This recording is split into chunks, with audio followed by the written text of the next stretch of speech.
When they had finished breakfast, Jesus said to Simon Peter, "Simon, son of John, do you love me more than these?" He said to him, "Yes, Lord, you know that I love you." He said to him, "Feed my sheep, feed my lambs." He then said to him a second time, "Simon, son of John, do you love me?" He said to him, "Yes, Lord, you know that I love you." He said to him, "Tend my sheep." He said to him the third time, "Simon, son of John, do you love me?" Peter was distressed that he had said to him a third time, "Do you love me?" And he said to him, "Lord, you know everything. You know that I love you." Jesus said to him, "Feed my sheep. Amen, amen, I say to you, when you were younger, you used to dress yourself and go where you wanted. But when you grow old, you will stretch out your hands, and someone else will dress you and lead you where you do not want to go." He said this, signifying by what kind of death he would glorify God. And when he had said this, he said to him, "Follow me." Peter turned and saw the disciple following whom Jesus loved, the one who had also reclined upon his chest during the supper and had said, "Master, who is the one who will betray you?" When Peter saw him, he said to Jesus, "Lord, what about him?" Jesus said to him, "What if I want him to remain until I come? What concern is it of yours? You follow me." So the word spread among the brothers that the disciple would not die. But Jesus had not told him that he would not die. Just what if I want you to remain until I come? What concern is it of yours? It is this disciple who testifies to these things and has written them, and we know that his testimony is true. There are also many other things that Jesus did, but if these were to be described individually, I do not think the whole world would contain the books that would be written. This is the truth. Peace be with you. If you were raised with Christ, that is what we hear in our gospel. This is a rhetorical device, right, that Paul is using.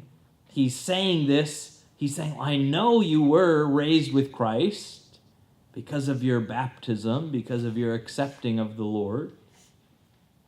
And so then what does that mean if we are raised with Christ? Seek what is above where Christ is seated. Think of what is above, not of what is on earth. For you have died. And then he says, put to death those things that we are overly concerned with of the world. We see something similar going on in Jesus' conversation with Simon. That Simon is being challenged to put aside those concerns of the world, whether that be fishing, whether that be comparing himself to John, whether that be his inability to choose self-sacrificial love, whether it be his guilt. All of these things, Jesus is challenging Simon. Leave those behind. Don't worry about the person next to you. Right? Rather, you feed my sheep. You tend my sheep. Tend my lambs. And so we see in this part of Simon Peter's call. And we'll read in the Acts of the Apostles, it'll say Simon and the 12. And then it'll list their names off, and there's 12 of them. Right? And so somehow Simon had this role that was separate from his role as a member of the 12. Right? He had some kind of a leadership role, both before Jesus' death after Jesus' death and into the early church mission. Sometimes we read about this and we see, oh, this is focused on just Simon or just the Pope. Or we say it's just focused on bishops or it's just focused on priests. But also to be able to recognize that in this passage is also a call to each one of us.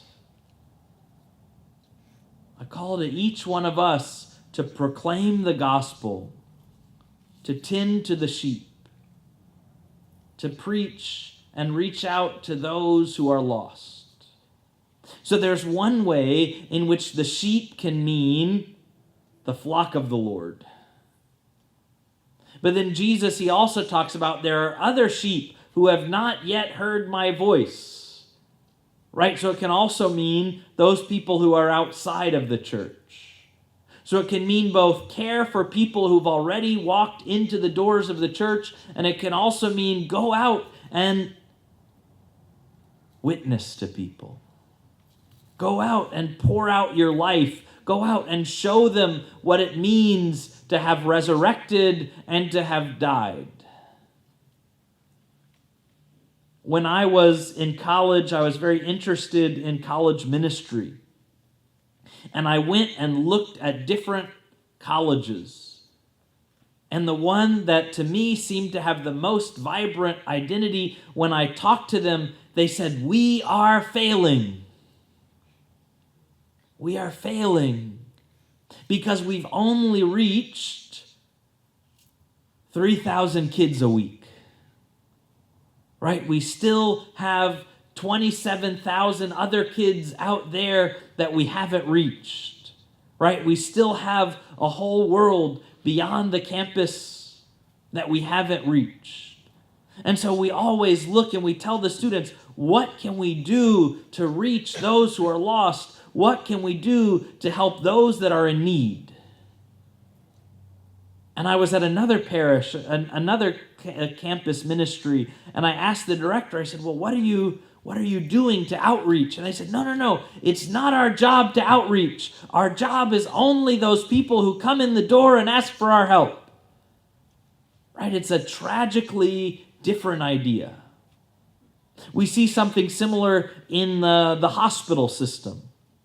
Right? In the American hospital system, what do? You leave people alone until they're sick and they're dying, and then they themselves enter into the hospital, and it's been too late. Their diet is bad. Their health is bad. They have depression. Nobody's talked to them. They haven't done all of these things. And so one of my friends who was a doctor, he said, I wish we would take 1% of that money and go out into the community and find those people who are chronically in the hospital and help them take their medicine every day and provide them with food and provide them with shelter and provide them with education and provide them with this and that. And it would help so much more, but we're so focused only on those people who enter in.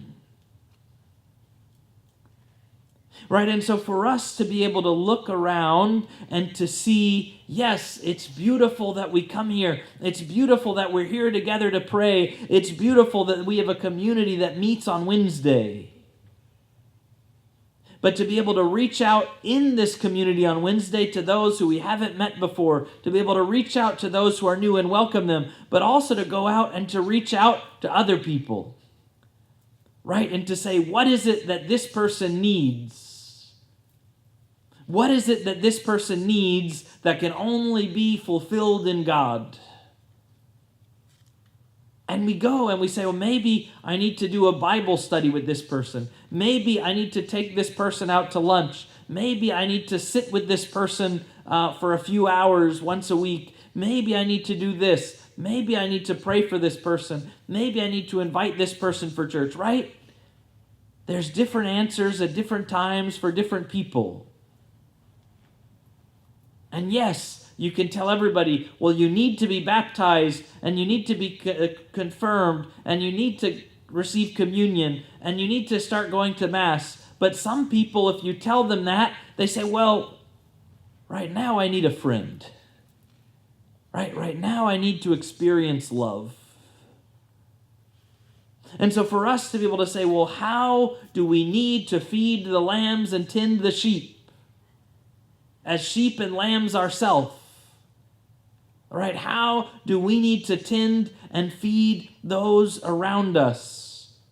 So that eventually we get to a point where we say, hey, you have witnessed that I have risen from the dead, that I have died to the old life. Let me tell you that it's because of Jesus who rose from the dead after dying for sin, who has made it so that I could die to the world and live in him, and let me introduce you to him, and let me introduce you to his church. But for us to be able to look out and say, who can I evangelize? Who can I show love? Not because I'm trying to get points, not because I'm doing that, but because there are people who need to hear the good news. There are people in need of love.